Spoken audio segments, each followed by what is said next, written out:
I'm moving on. I want to see what rich neighborhoods in Tokyo look like. How the high society in Tokyo live. Let's take a look. Hello world. In a previous video, I showed what a typical Tokyo neighborhood looks like. But recently, I wondered what I'd find if I visited some of the wealthier areas. And where do the rich even live? Well, I'd say it's mostly on the west side, the Yamanote side. It's geographically the upper areas of Tokyo and where you would traditionally find the upper class. The east side is called Shitamachi, which conveniently is geographically lower and, you guessed it, where you would traditionally find the lower class. This is where my wife's family comes from and where we own a home. For the purposes of this video, I went to the west and largely avoided the skyscrapers, as they're honestly not as fun to look at from the ground. Instead, I picked pockets of land that mainly had single-family housing, and a couple areas that had disproportionately large Japanese single-family housing? Jesus Christ. One of the best examples. I assume you have to be like insanely caked to have single-family housing on a fucking island where like, you know, population density is so severely high. Like, I'm thinking like, oof.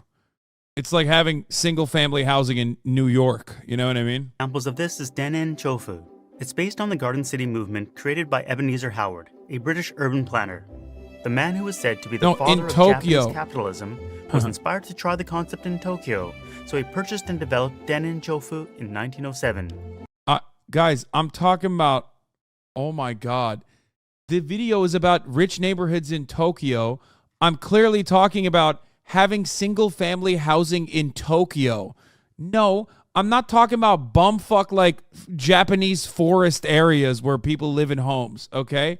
Why do you have to jump down my goddamn throat, dude? While garden cities were developed with the ideal of having a classless society, in reality what happened was that they became rather exclusive. I said island with areas of high population density. Single family housing on a fucking island where like, you know, population density is so severely high. Oh my God, you're so annoying. Everyone in the chat is like, actually, I'm an otaku. Areas for the wealthy. Dennen Chofu is no exception. And just a note, I'm specifically talking about the Sanchome area located in Ota Ward. It's easy to see from the sky due to its distinctive radial pattern.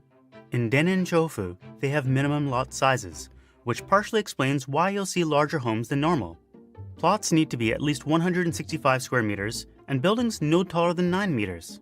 Apartments cannot be built, nor can row houses with more than 4 units. While there's a minimum plot size, in reality, most plots tend to be larger.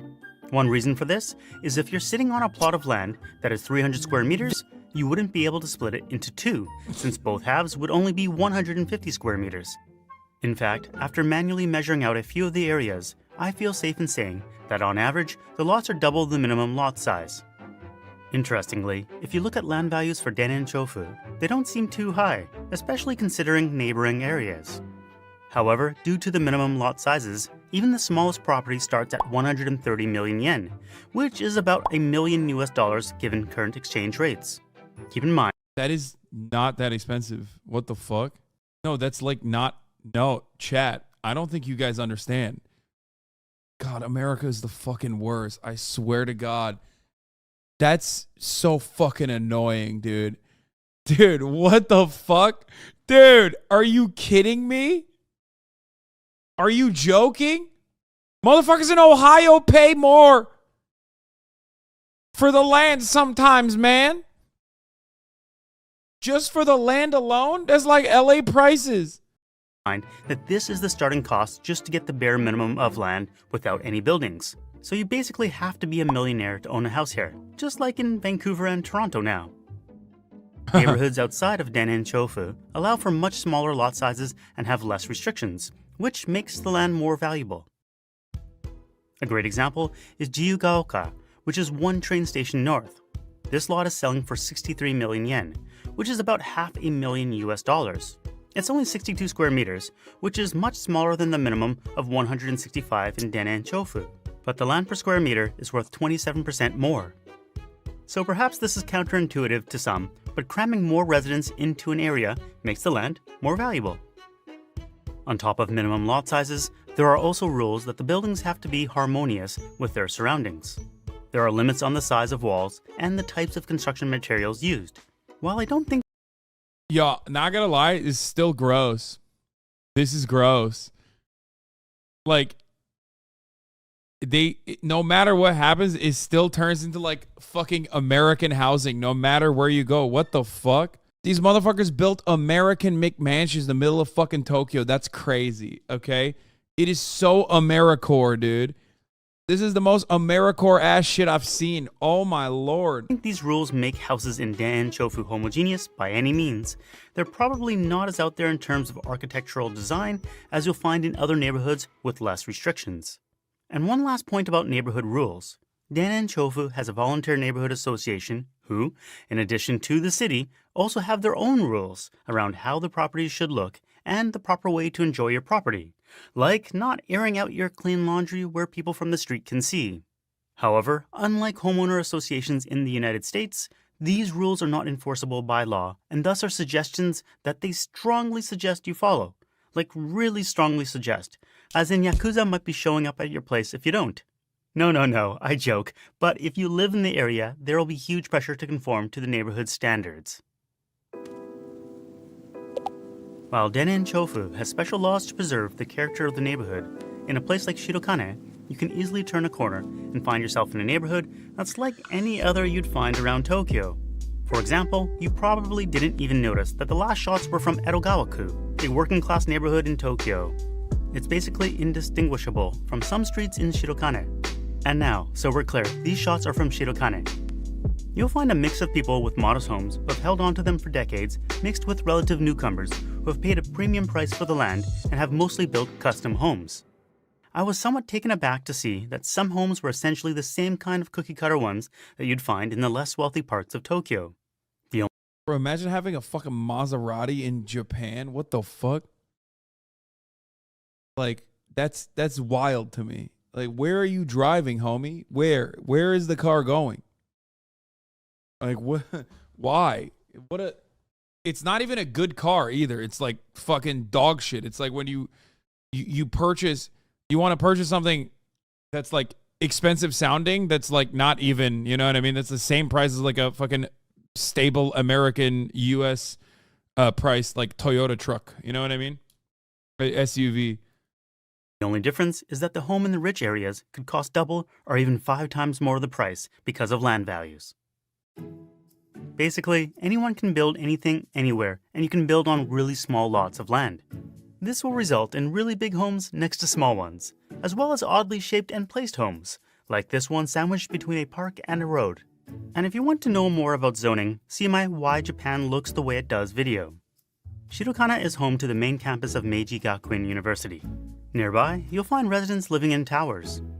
I was curious about this old wooden manor up these stone steps and found out that while this was the home of a wealthy stock trader, it's now owned by Mitsubishi Electric and is a National Historic Site. This tracks, as I don't think you'll find many people living in such large old properties like this in Tokyo. Another interesting find in Shirokane was this big bunker of a building. Okay, for these homes, I need you all to help me out. When I tried to search for the names of buildings that look like This is like, all of these houses look like California, like Hollywood Hills McMansions that they build with like a Japanese aesthetic in mind. You know what I mean? Like these are identical. It's like half brutalist, half like Japanese aesthetic, which is pretty much like, it's like most of the fucking Los Angeles Hollywood Hills McMansions.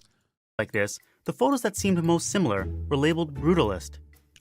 Other searches put forth the names of modernist or contemporary. I realize I might be mixing up the styles that I'm showing, but overall, what is the main style of these concrete buildings? I really thought that they would have like sick palatial estates. You know what I mean? I literally thought that like these motherfuckers would be living in like what the Shogun would be living in. You know what I mean? Disappointing. I'm not even kidding. I feel the biggest telltale sign of a wealthy family is the steps they take for privacy.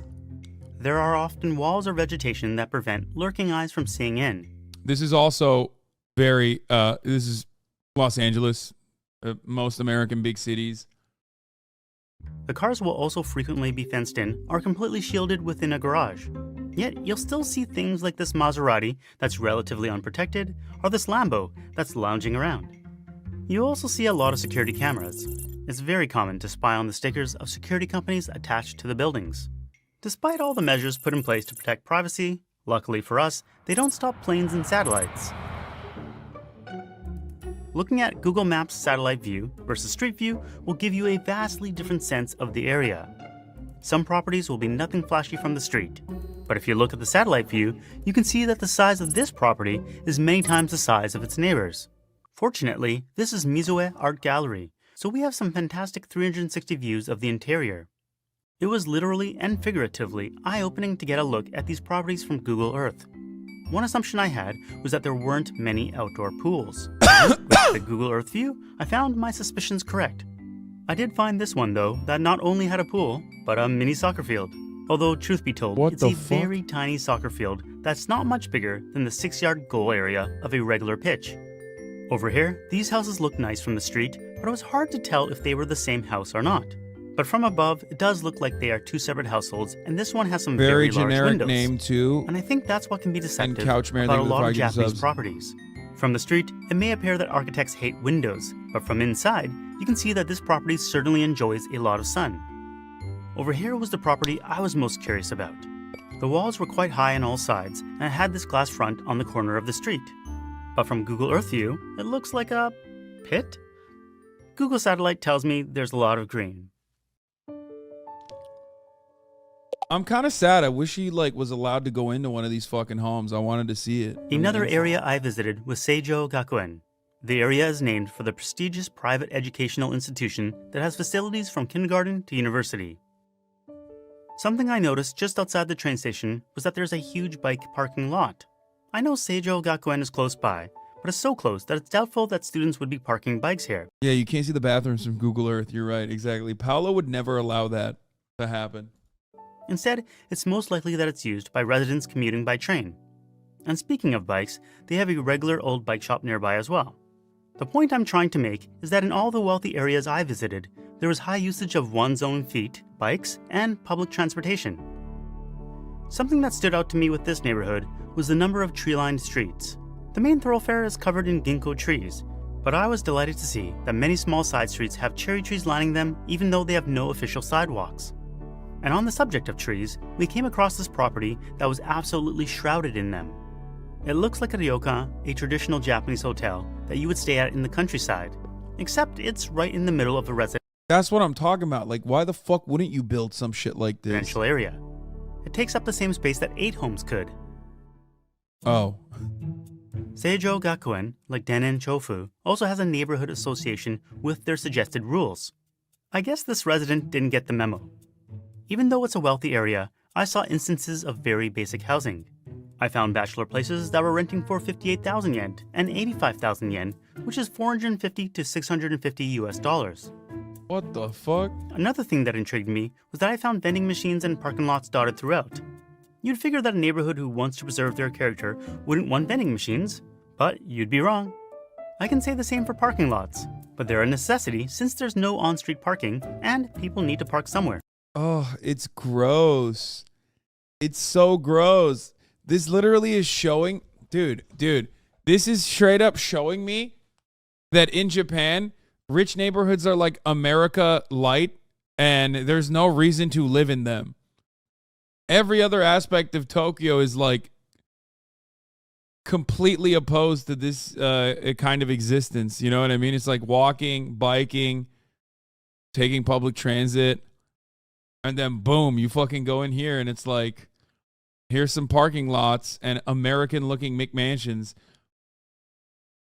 Even though it is interesting because notice how they still have vending machines and he even brought it up. I think they still and mixed income housing still, even in a neighborhood like this, I feel like there's still a little bit of that,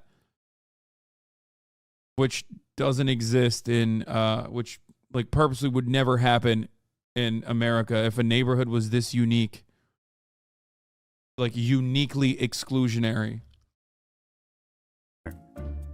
And I suppose I shouldn't have been surprised to see a community garden, which is a common sight on the east side of Tokyo. I was actually walking around the neighborhood with my Japanese teacher, so I thought I'd ask a few basic questions. What kind of people live here? Rich people. Rich people. お金持ち。 So if you're in a rich area, what is this place called? 高級住宅街。もう一回お願いします。高級住宅街。高い。 Ah, okay. I know. Okay. Yeah. So kanji takai, ko. Q. Q is なんか class. Oh, right. Okay. The class, right. で住宅。 Like housing. Yeah, housing. Guy. Okay. Oh, by the way, Yamamoto Sensei was telling me that she has a few spots available for new learners. Right. Yeah. I'm teaching Japanese on Nihongo Pro. So if you are interested in learning Japanese online, please check the website. I highly recommend her. After Yamamoto Sensei and I parted ways, I headed to Shoto in Shibuya, which is only a 10-minute walk from Shibuya Crossing, famous for being one of the busiest.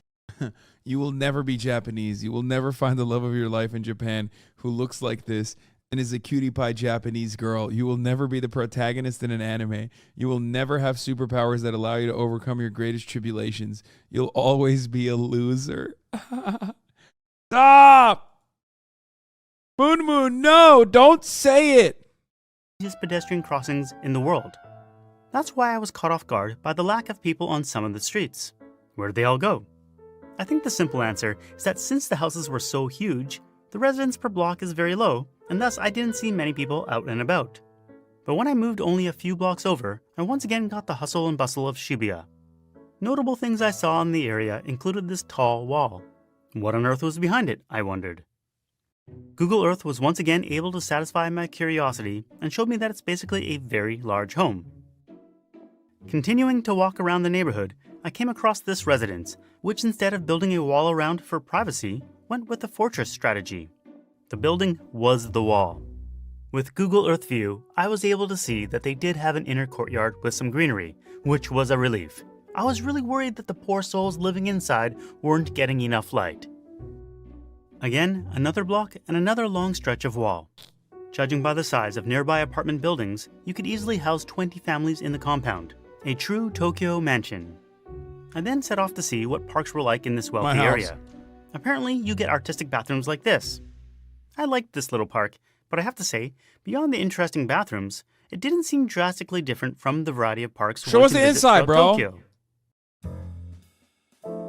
You may have been wondering what kind of shops you find in wealthy areas.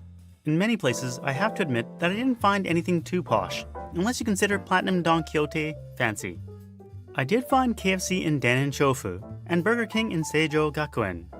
There will be fancier chain shops that you'll only find in wealthier areas, like the grocery store Seijo Ishii or the convenience store Natural Lawson. On the east side, we only get regular Lawson, or even cheaper, Lawson Store 100, where many items are around 100 yen. In the wealthy areas, you will still find the regular chain shops, like Dotoru, Mossburger, and Starbucks.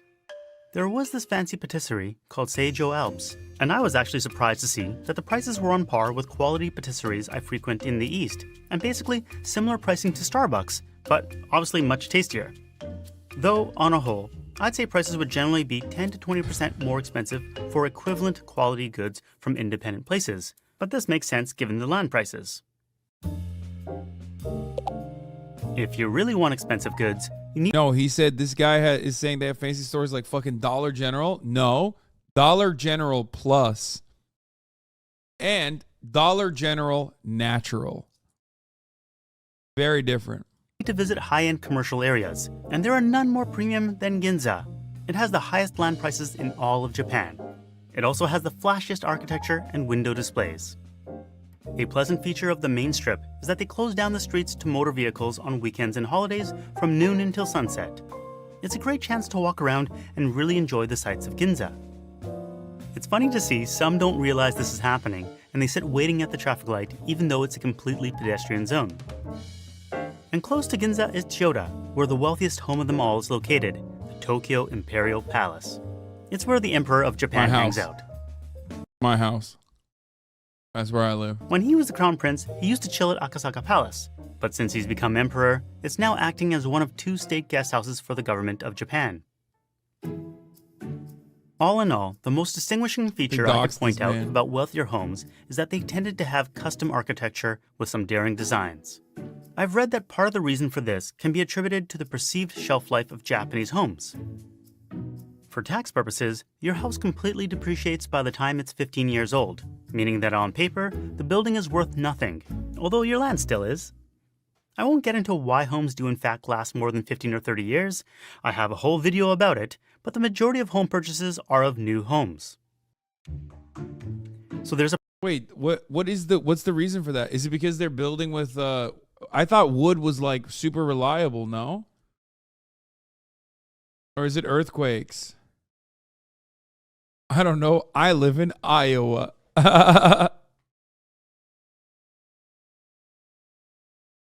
Keeping up to date with codes and a cultural dislike for living in someone else's old home? Huh. There's a practice of buying new homes expecting that there will be no resale value. They're considered depreciating assets like cars, and thus people are inclined to get more creative with their designs. Ew. None of this is creative. It's nasty. This is... ew. God. I know the Japanese are like Ameribus, but this is when it goes wrong. You know what I mean? This is also combined with the fact that homes in most areas don't have to conform to arbitrary beauty standards, meaning architects can push the limits of what's considered good taste. Yeah, they shouldn't, man. They actually should not have pushed the limits on it. It's so... Ugh, it's so whack. It's like... Okay. Some people in the UK might get mad at me for this take, but at least when you go to London, where, you know, prior stables have been converted into like single family housing, like at least there's a uniformity, and that still absolutely makes the city look more beautiful. Hassan Pro Hoa, 100%, dude. Dude. Fuck the homeowners association. I personally believe that like the government should absolutely tell you exactly what the best building practices are and maintain some level of conformity. Yes. Yeah. What, you kidding me, dude? I'm absolutely an advocate for that. I mean, these are all homes in Danchofu, which is one of the few areas in Tokyo that has rules about homes being harmonious with their... Total conformity is gross in housing. You are so wrong. You've never been to a fucking European city if you have this take. This is your worst take. Literally, look at Paris, look at London, look at Barcelona, look at all of these other places where they have like a lot of serious codes. It's straight up better. I mean, Barcelona's in an entirely different league of its own because like the architecture itself is like also considered art. Surroundings. Despite this, there's quite a variety in design. The other thing that struck me about the wealthy areas is that I found a lot of the streets seemed otherwise normal. And there were a lot of normal-looking homes between the richer-looking ones. From what I gather, in Tokyo and in most of Japan, there aren't large concentrations of wealth in well-established neighborhoods like you might find in the UK or even the US. With Japan's long history, this might seem hard to understand, but it makes sense taking a quick look at events that happened in the past 150 years. In the Edo period, power and land were concentrated with the daimyo, who were like regional governors that held large parcels of land. With the Meiji Restoration that started in 1868, they were made to submit their domains to the new government/emperor, so the only big landholder became the emperor/Japanese government. This was the start of industrialization, and large conglomerates, called zaibatsu, formed and started accumulating massive amounts of wealth. After World War II, the US took control over the governance of Japan. This is when they instituted a high income and inheritance. When you say uniformity to Americans who have never left Indiana, uniformity to them means Stepford suburb shit? Yeah, that's not what I'm talking about. Tax rate. This was to ensure that an enormous concentration of wealth would never end up in the hands of a few wealthy families again. In 2015, the current governor of Tokyo, Yuriko Koike, remarked, "Japan has a high income tax rate for the rich, 45%, and the inheritance tax rate recently was raised to 55%. This makes it difficult to accumulate capital over generations. As a result..." That's fire. Brother, that ain't freedom, okay? How dare you? Are you fucking kidding me? How fucking dare you, brother? You better stop that now. You better stop that now. What the fuck do you mean? I need to pass down all my wealth to my fail sons. Result, Japan's richest families typically lose their wealth within 3 generations. Koike went on to say, Japanese remain sensitive to inequality, driving even the richest to avoid ostentatious displays of wealth. One simply does not see the profusion of mansions, yachts, and private jets typical of, say, Beverly Hills and Palm Beach. If you Google Tokyo mansions and compare the results to Beverly Hills mansions or Palm Beach mansions, you get an idea of what she's talking about. If you want flash, you're better off looking, not at homes, but the commercial district of Ginza, like we did. If you combine this with the fact that due to natural disasters, Hassan mansion, my mansion is closer to a Japanese mansion than it is to the mansions that they're fucking showing, my friend. The price tag of my home is high, not necessarily because of like how gigantic it is, but because of its location. When you buy a house in Los Angeles, you know, that just comes along with that. I was gonna say, yeah, they don't fuck with like ostentatious displays of wealth, but notice how in their personal consumption you do see that, like when they buy clothes or nice things that they do care about. Just saying, remember that whenever motherfuckers are like, Hassan, you bought a fucking fat house, you bought a fucking nice car, you buy expensive clothes. like the Great Kanto earthquake of 1923 and the firebombing of Tokyo in 1945, there are few grand residences that are over 100 years old in the area. Even the Imperial Palace was partially rebuilt after it burned to the ground during the war. Okay, 10K short guy. And perhaps another factor that has prevented the creation of wealthy communities is that gated communities are not a thing in Japan. The Building Standards Act stipulates that residential areas must connect to a public road and therefore forbids construction of gated communities. However, in terms of security, the apartments with automatic locks that are increasing in urban areas are like gated communities that grew vertically. So the most exclusive areas may in fact be residential skyscrapers, which are like vertical gated communities. Of course, emanating from the east side, the Shitamachi side, I don't for a second pretend to know about the wealthy. So please, feel free to correct me in the comments. And while the credits roll for my Patreon supporters, thank you so much, I thought I'd show a few more of the interesting homes I happened across. Top mansion tour v Japanese mansion house tour. We should return Japan to the samurai era with loyalty and honor as status.